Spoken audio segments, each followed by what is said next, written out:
I did as we all do when we're ready to start a vision or when we have a desire or a dream that we want to put out in the world. And I went into my heart and I started feeling that book, birthing, as any mother would. I started feeling what that child would look like, would feel like, how it might crawl and walk and run, what it might do in the world and how it might express. You see, as a mother, that is what we desire most. And when our children leave us, whether it's for a moment, several years, or for a lifetime, when they leave us, the one thing we do is we know how to hold them in our heart. We never stop loving them. We never stop keeping them in our hearts. Whenever Krish leaves me, I always say to him, Mommy's got you in her heart. Mommy will always have you in your heart. And when you need to think of Mommy, just look inside your own and you'll see her thinking of you. Religion, interfaith, faith, and oneness. They're distinctly separate, yet they are very connected. They're connected by an umbilical cord, one that we can't necessarily see, one that sometimes gets cut and oftentimes disappears but is always present.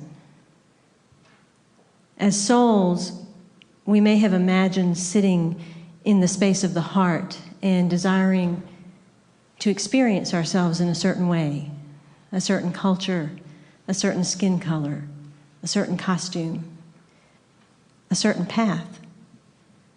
Hence religion. Many different paths. Religion can be something that truly connects us, which I think is why it came into form. You see, as we birthed on this planet, we became physical, we became separate. So we needed something that would connect us. And religion was born in many different ways and in many different paths. But through the course of religion, we can either allow that to continue to connect us to that which we came from, or we can allow that to be the thing that creates walls and divisiveness to separate us from everything else. And then there's interfaith. What is interfaith? It is standing in the heart, recognizing all of these different paths that surround us. These paths that lead us out into the world, but eventually up and back to the same thing, the same source.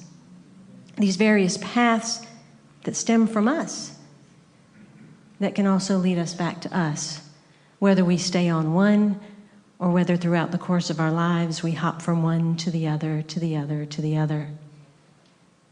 We find that they're all connected, but that too is leading us outside of us.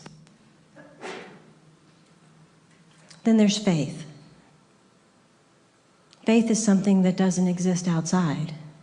It's something that has to be found inside of us. Faith is that thing that we believe in. It is, in its truest sense, the ability to believe in ourselves. The ability to believe in the connection that we came from and the truth of that connection, not necessarily the path that we bought into, or even the belief that there are many paths, as beautiful as they are. Faith is the true connection to understanding who we are, where we came from, and what we go back to, and perhaps that we never left. Oneness. How do we know oneness unless we know separation? You see, we have to experience extreme separation if we are to attain our deepest wish, which is oneness, at the very core of our soul, at the very depths of our heart, in the very places of the high heart. The one wish is the marriage of the lover and the beloved, the soul in connection to humanity, the bridging of that place that brings us back to where we began. So we look at the world, and we see a world of walls and boundaries. We see a world at war, We see a lot of hate and separation. And right now we see a shadow that is the rising up. And be truthful, because it is a shadow. That rising up that we're seeing from so many places, even though we want to fight, even though we want to stand, even though we want to say what's right and what's wrong in our world, that too is a shadow. We have to understand that every impulse and every response that we have in this moment is coming from our conditioning, is coming from our viewpoint of separation. But we have to be willing to go inside of us to see what we've put faith in. And what we've put faith in is our belief that we are separate. We've put our faith in our belief that we are disconnected. We've put our faith in a belief that powers are bigger than us, and we are a small being on a planet of 7 billion. And what can we do? And we've put our faith in this physical form alone. How many of you have done inner child work, where you take that child and put him inside your heart and you heal those old wounds? You know what it's like to hold that child there and heal it and talk to it, help it understand where it became wounded and that it's forgiven and that it's loved. Have you ever considered who you are the inner child of? You right now as the adult. Have you ever thought of the mother that is holding you in her heart? The great mother. Not just the physical mother that you came from, but the true mother that has always held you. The one that we ran away from. The one that we learned to crawl and walk and run and go out into the world to achieve our dreams. The one that has always held the space, whether we've remembered that mother or not. You've all seen those dolls, those Polish dolls that's a little doll and a bigger doll and a bigger doll and a bigger doll. Imagine you're the littlest one. And the one before that you were inside of was your physical mother. And the one before that was your grandmother. And then your great-grandmother. What if you went to the largest of those dolls? It would be the great mother. The mother that birthed all of us. The mother that holds all of us as children in her heart, holding close the vision and the space for who we will become and how we will remember. The mother that understands and loves us unconditionally regardless of how far we go. As we look at the world, what we are looking at is the mind. When we think about what Reverend Ed said about the daily word being mindful in our thoughts, you know, the ego is the mind that is going to run amok with the thoughts. And the ego is going to run amok based on the emotion it is feeling in the body. What are we in the world but the emotion of the body? And we allow the ego to run amok because of what the body's feeling. So the ego reacts and pushes out and creates chaos. And the emotion in the body gets more riled up because it's in the cells of us. It's changing and churning and riling up what's been inside of each and every cell of our body, within the shadows and the crevices and the core of our being. You see, what we're seeing outside of us is the very shadow that we hold within us that we've not been willing to see. Can we sit? Can we look? What I've come to know in my own life is that when chaos appears, either we can interfere in the chaos and get involved, and what we do is we make the chaos bigger, or we can sit. We can sit and let the chaos resolve itself. Because if the chaos has nothing to push against, If the ego has nothing to respond to, then it has to settle down. So can we sit with ourselves, with our grief and our longing? Can we sit with the anger that would create outside of us the world that we see? Can we sit with our own pain and the heartbreak of the great mother for the child that went wayward and that we lost? Can we sit and just be with ourselves and the mirror that we're seeing on the outside? And can we hold it? What I know to be true is one person in consciousness that is willing to hold the space, to hold the love, to hold the pain, and to hold the high vision of what is true negates 1,000 people that hold the negative. So it doesn't take an army of us. It just takes some of us. It just takes you. There's only one in the room. It's you and God. So in this moment, I'll ask you to close your eyes and breathe and center into your heart.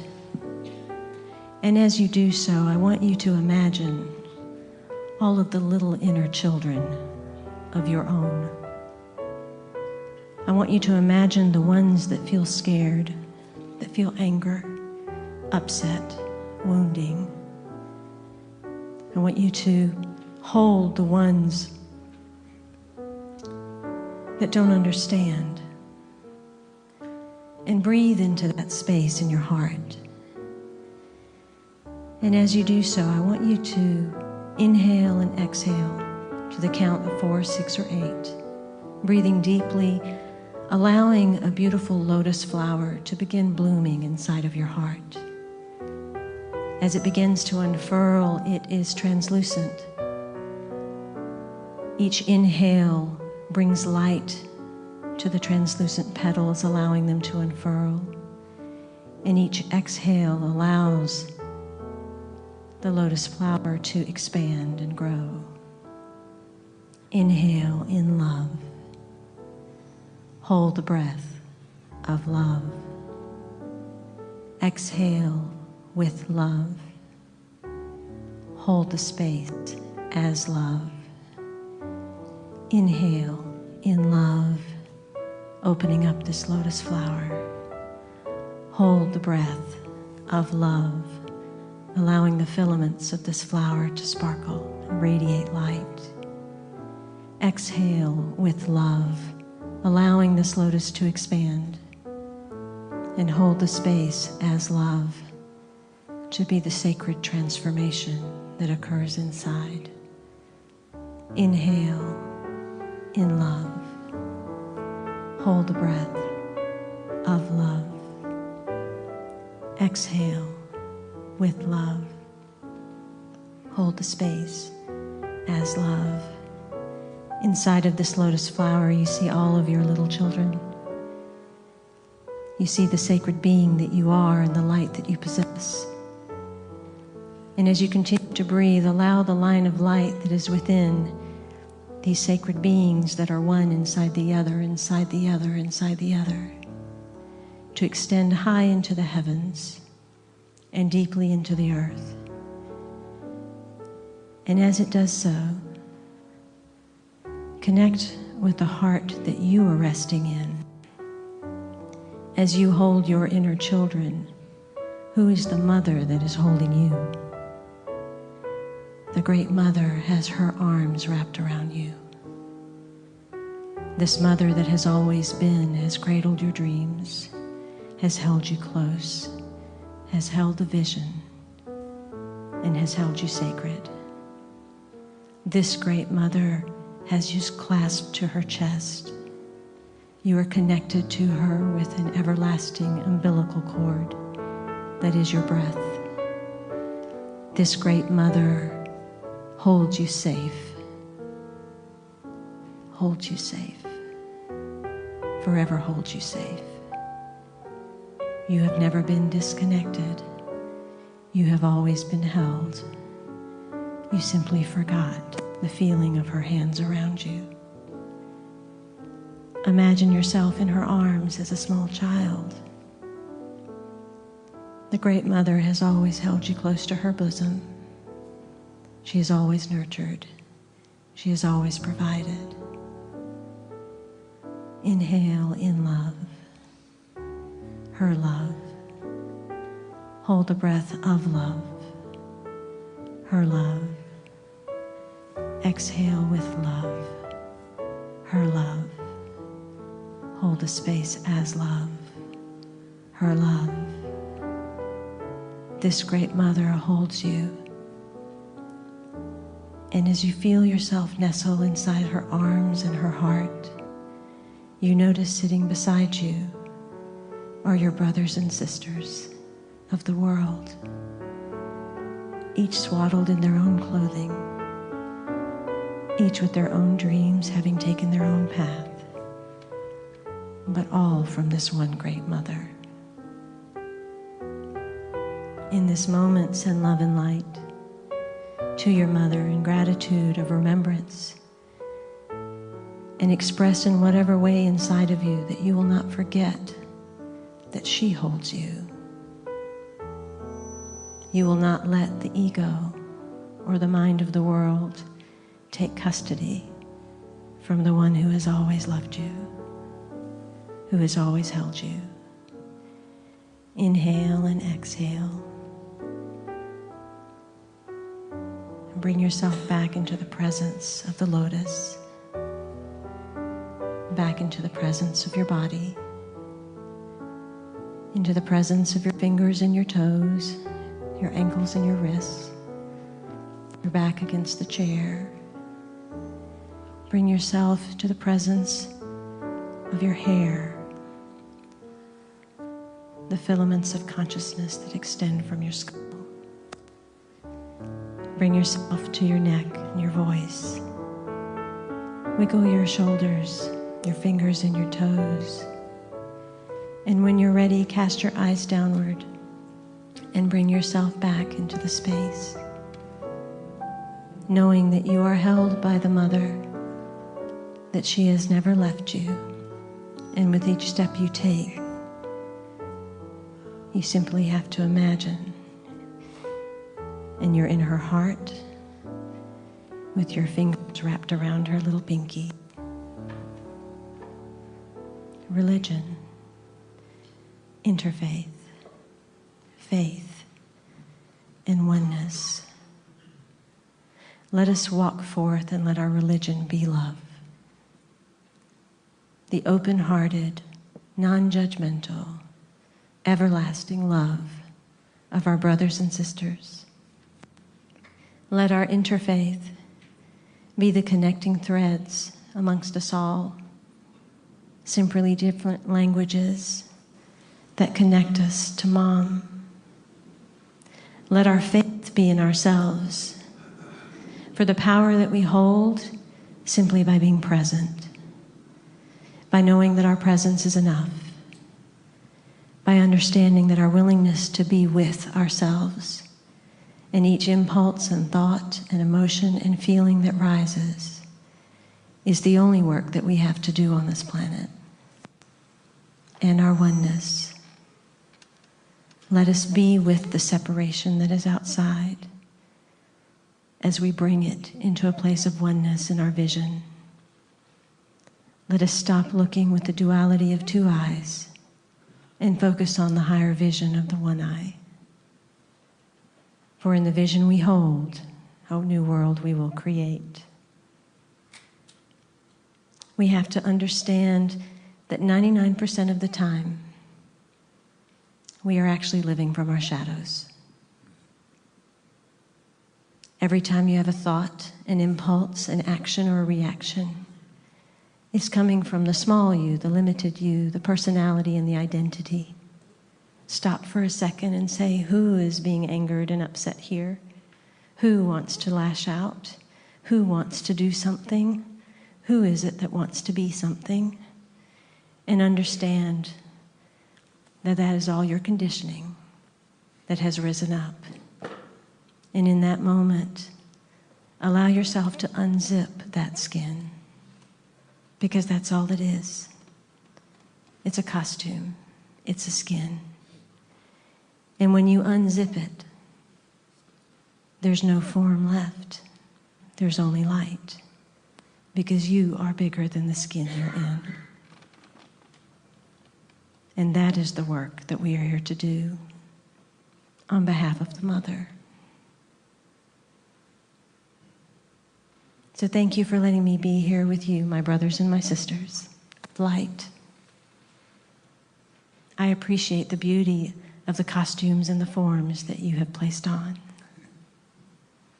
I look forward to dancing with you in the light and the shadow, because only in the recognition of both of them, in the embrace of the shadow, may we release the gift and embrace our God essence.